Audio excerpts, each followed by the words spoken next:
Lexington Emergency Management is asking people to step up and become a part of their community emergency response team. These citizens are trained to help their neighbors in the event of a disaster, even before first responders can arrive.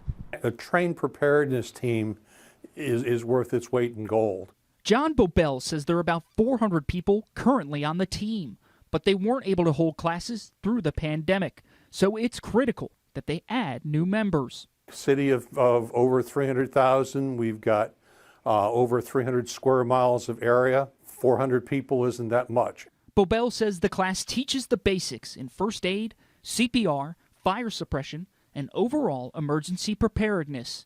The course concludes by offering trainees a simulation of a tornado strike, where they can put what they learned to use.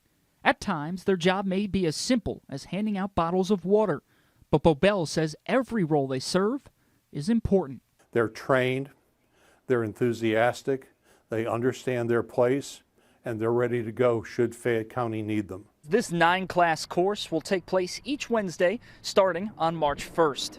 In Lexington, Jeremy Toms, WKYT.